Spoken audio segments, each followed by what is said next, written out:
programa de hoje vai falar sobre escritores, poetas e poetisas, tá?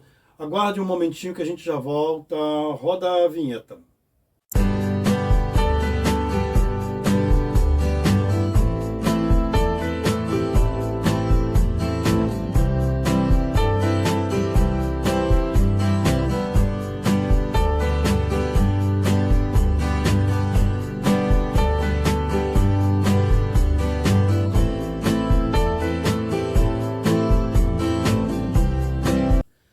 Bom, estamos de volta.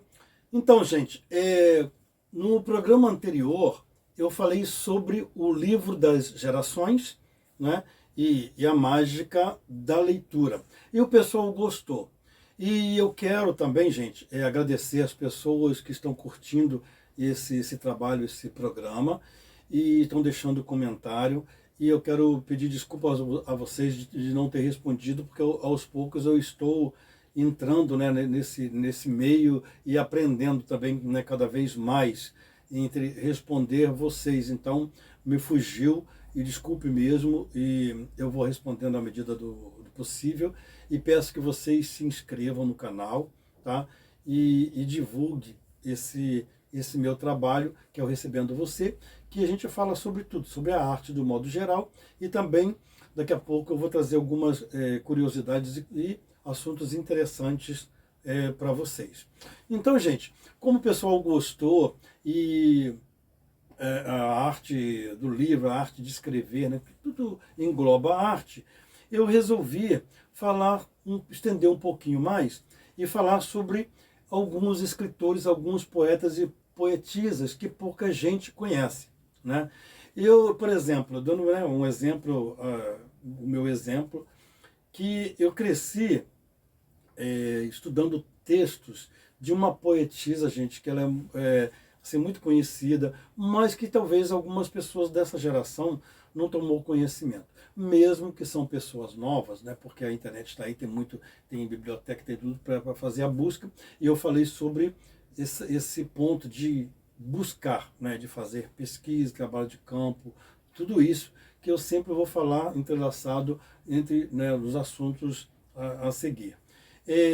Eu cresci conhecendo poemas de uma poetisa chamada Cecília Meirelles, né, que eu gosto muito dos poemas dela. Já fiz um trabalho de dramatização de poesias, fiz também um trabalho, uma apresentação em uma escola sobre poemas, e apresentei alguns poemas de alguns escritores, que daqui a pouco eu vou deixar para vocês mostrar algumas fotos, né, dessa apresentação alguns anos atrás. Então, a Cecília Meirelles, gente, ela tem assim vários poemas, várias poesias, e eu coloquei aqui 4 dos que eu conheço, e para vocês né, ter um conhecimento, e vocês também podem fazer uma busca na internet para vocês conhecerem um pouco dessa poetisa bacana, maravilhosa, né? Então, eu selecionei 4 dos poemas mais conhecidos de Cecília Meirelles, né?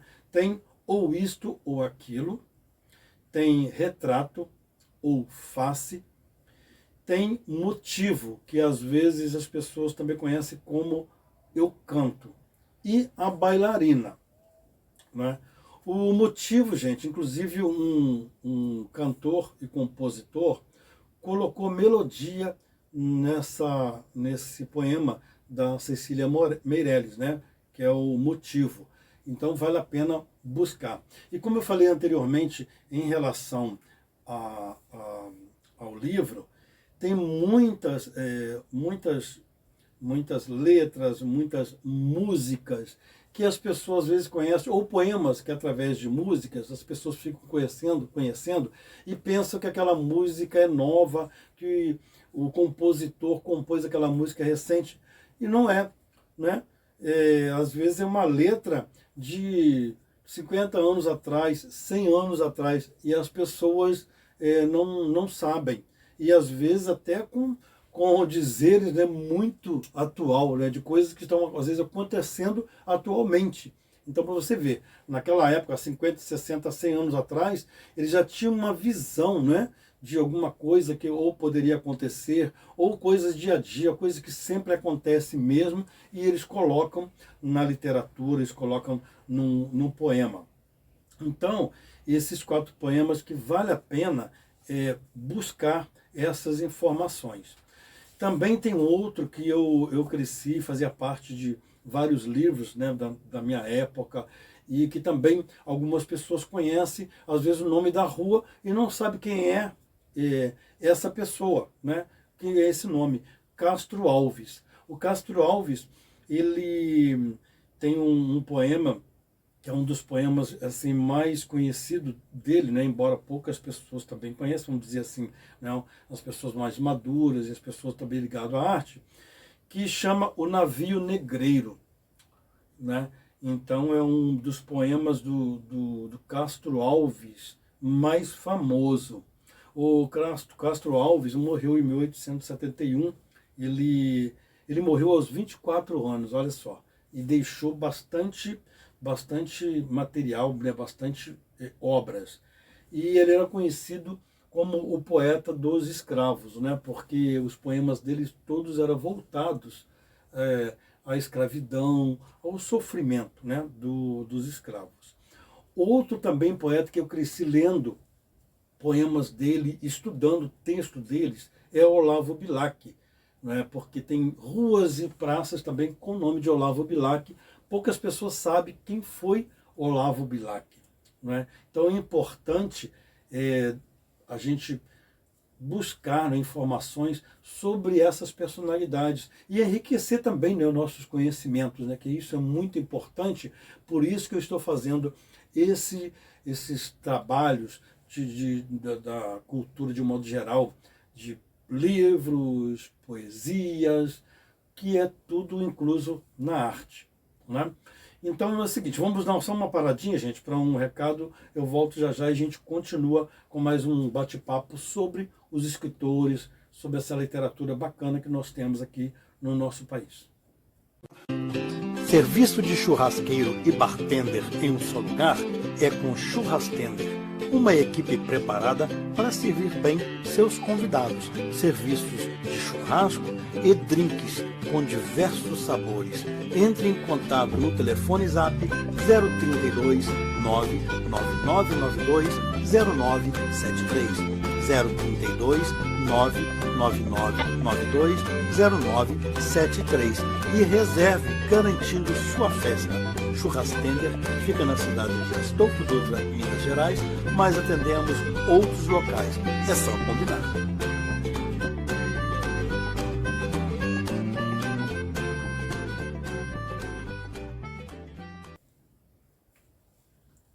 Dando continuidade ao nosso bate-papo, né, sobre escritores, né, e autores, poetas e poetisas, e eu tenho também o Carlos Drummond de Andrade, que também é muito importante, foi muito importante também para mim. Os poemas dele são bacanas, gente, são marcantes. Né? Nós temos aí, de alguns anos para cá, principalmente na cidade do Rio de Janeiro, eles começaram a valorizar essas personalidades, né? E colocando algumas estátuas deles em certos lugares para que as pessoas possam conhecer. Inclusive no calçadão de Copacabana tem uma estátua do Carlos Drummond de Andrade. Né? E de vez em quando o pessoal fica roubando o óculos dele, né? Parece que agora está até sem óculos, porque de tanto roubar o óculos lá do Carlos Drummond de Andrade, é um vandalismo total, né? Mas vamos mudar o assunto. E Carlos Drummond de Andrade, ele tem uns poemas lindos, né? Tem várias edições de livros dele. E nós temos também Vinícius de Moraes. Vinícius de Moraes é chamado O Poetinha, não é? Ele é um compositor muito, né, muito bacana, os poemas dele, muitos viraram música. E o Mário Quintana. Mário Quintana era um gaúcho assim, muito engraçado. Gente, particularmente eu conheci o Mário Quintana. Então, teve uma época que eu morei em São Paulo, eu ia num programa chamado Som do Brasil. E era quem apresentava era o Lima Duarte, né, o ator Lima Duarte. E eu conheci o Mário Quintana nesse programa. Eu tive a oportunidade, pelo menos, de conhecer o Mário Quintana, né, que infelizmente não está mais entre nós. E ele tinha vergonha de fazer gravações. Ele tinha vergonha. E o Lima Duarte o convidou, ele foi, e lá nos bastidores, né, antes da gravação, tudo, ele falando sobre isso. Lima, vai gravar, mas eu não sou muito, eu vim aqui a seu pedido, mas eu não tenho muito jeito para gravar. Eu não sei me portar, a câmera me dá uma coisa, e por isso eu não apareço muito em programas.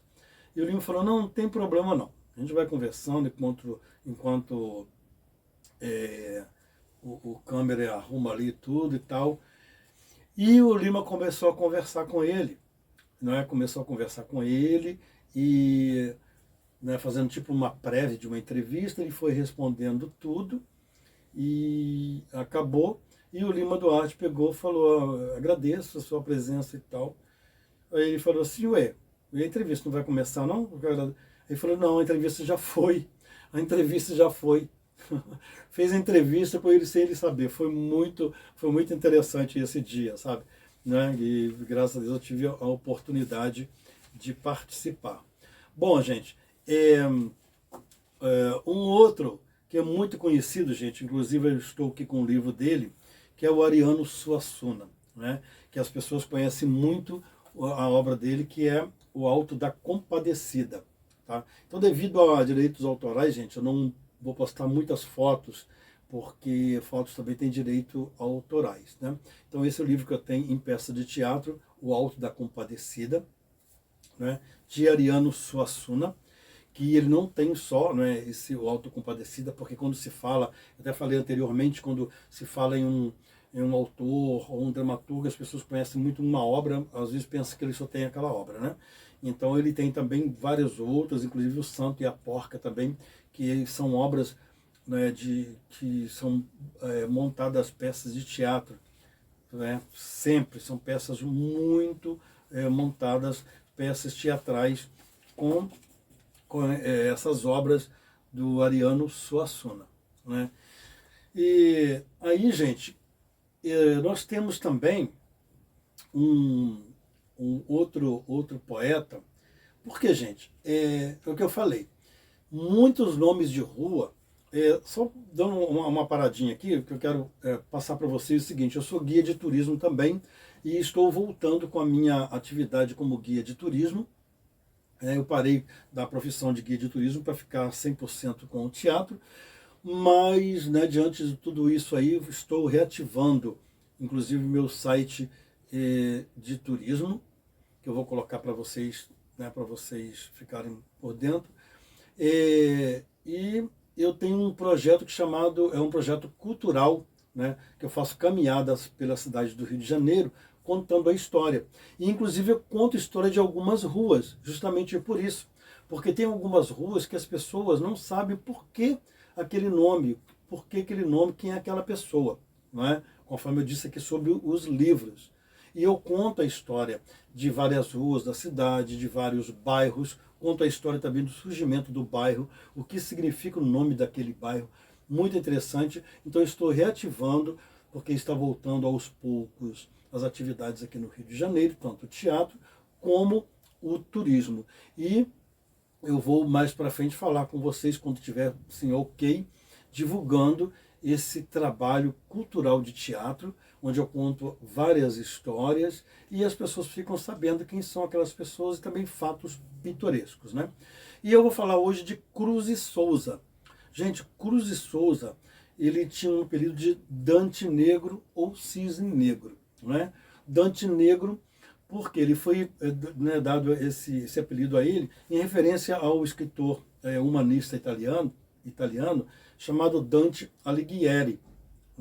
E ele tem algumas obras também sim, importantes, que ele tem o Missal, olha só, de 1893, tem Broquéis, de 1893 também, Tropos e Fantasias, de 1885, e Evocações, de 1898, Faróis, de 1900 e Últimos Sonetos, de 1905.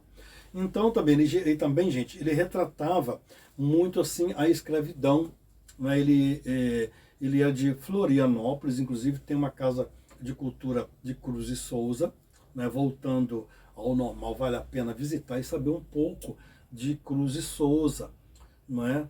Porque ele foi criado numa família de posses e o nome dele Souza foi dado por essa família. Então teve muito sofrimento, ele teve muito preconceito, claro, né, porque ele é da cor negra, e né, o negro naquela época ainda era muito massacrado. Então tem uma história muito bacana de Cruz e Souza, né? E então é isso, gente. É uma história interessante, e eu vou deixar vocês com um poema de Cruz e Souza, tá? Então dê uma olhadinha nesse poema aí, Cruz e Souza, por Oswaldo Moreno. E eu fico por aqui no Recebendo Você. Alguns anos atrás eu fui convidado a participar de um recital chamado A Poesia Está no Ar, num colégio público aqui da Zona Oeste, aqui em Campo Grande mesmo. Aí eu selecionei alguns poemas e fiz essa apresentação nesse evento. Além desses escritores, nós também temos escritoras e poetisas, como Cora Coralina, Clarice Lispector e Cecília Meirelles, a qual eu dei um destaque, e Cruz e Souza. João da Cruz e Souza nasceu em Nossa Senhora do Desterro, hoje cidade de Florianópolis, no estado de Santa Catarina, em 21 de novembro de 1861. Ele era filho de escravos alforriados e nasceu livre. Foi criado como filho adotivo do marechal de campo Guilherme Xavier de Souza e Clarinda Fagundes de Souza. Por ter nascido no dia de São João da Cruz, recebeu o nome do santo e o sobrenome da família que o criou. Faleceu em 19 de março de 1898, com 36 anos. Eu separei 4 livros de Cruz e Souza para vocês. O primeiro é Negro. É um conjunto de textos onde o poeta simbolista exprime sua condição de negro. O outro é O Livro Derradeiro. É uma publicação póstuma de diversos poemas de autoria de Cruz e Souza, lançado em 1945. E em 1961 teve uma nova versão, com a inclusão de novos trabalhos do poeta que não foram inseridos antes. E o Missal. Missal é um livro de poemas em prosa. E Broquéis, livro de poemas onde marca o começo do simbolismo no Brasil, que data de 1893.